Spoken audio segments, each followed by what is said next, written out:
Hi dear student, मैं आपकी Gauri ma'am Gauri steno word में आप सभी का स्वागत करती हूँ। मैं इस प्लेटफॉर्म पर हिंदी इंग्लिश डिक्टेशन की स्पीड प्रैक्टिस क्रमवार तरीके से करा रही हूँ, जो आपके सभी स्टेनो एग्ज़ाम के लिए बहुत ही महत्वपूर्ण है। तो आइए अब डिक्टेशन स्टार्ट करते हैं। अनुपम एक्सरसाइज 19 स्टार्ट। दुनिया अब इलेक्ट्रॉनिक वैद्युतिकी युग में प्रवेश कर रही है। इस नए युग का प्रतीक है संगणक। तेजी से फैलता संगणकों का जाल दुनिया को ज़्यादा चुस्त, कार्यकुशल और गतिशील बना रहा है।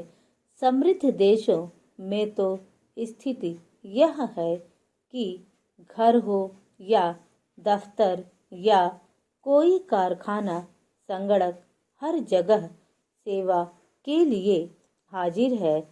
इसमें कोई शक नहीं कि संगणक काम करने का आसान और सस्ता माध्यम है, मगर इसका दूसरा और अंधकार युक्त पहलू यह भी है कि धोखाधड़ी, जालसाजी और तोड़फोड़ का भी आसान साधन है।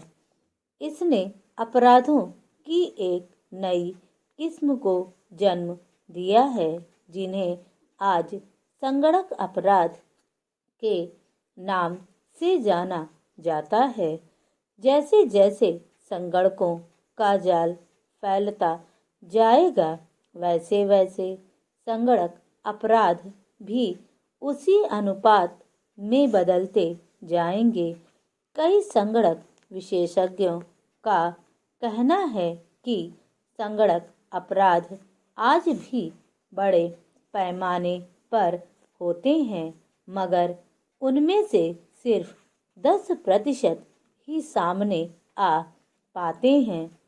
वजह यह है कि अक्सर या तो वे पकड़े ही नहीं जाते, और यदि पकड़े भी जाते हैं तो कंपनियों के प्रबंधक अपने व्यावसायिक स्वार्थों के कारण इन्हें सामने लाने से कतराते हैं।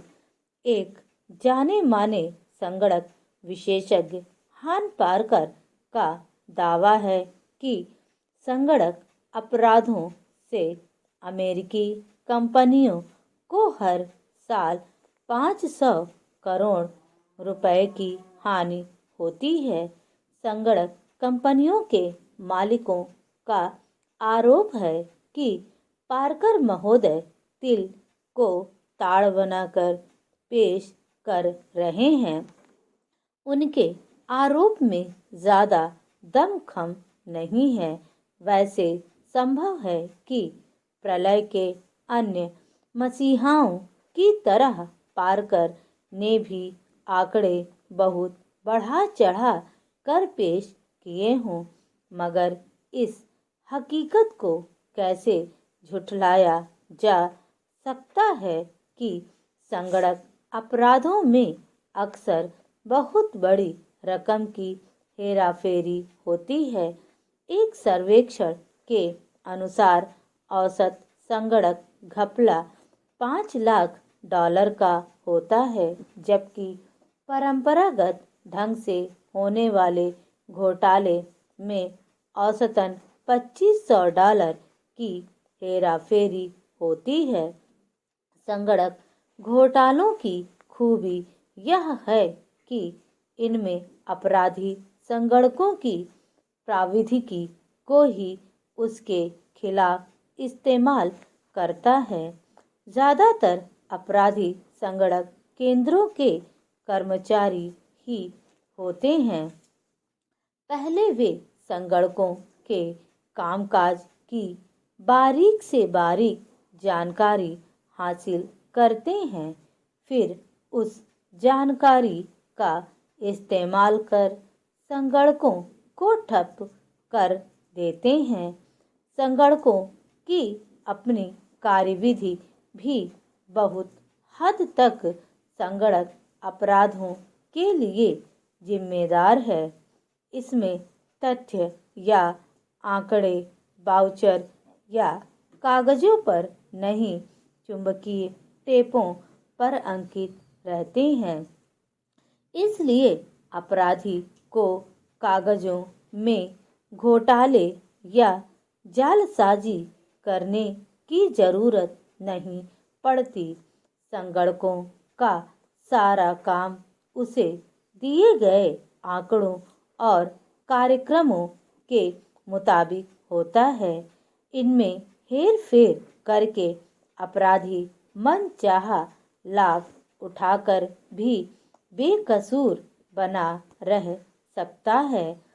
जब से बैंकों में वैद्युतिकी धन हस्तांतरण की व्यवस्था हुई है, संगणक अपराध भी तेजी से बढ़ते जा रहे हैं।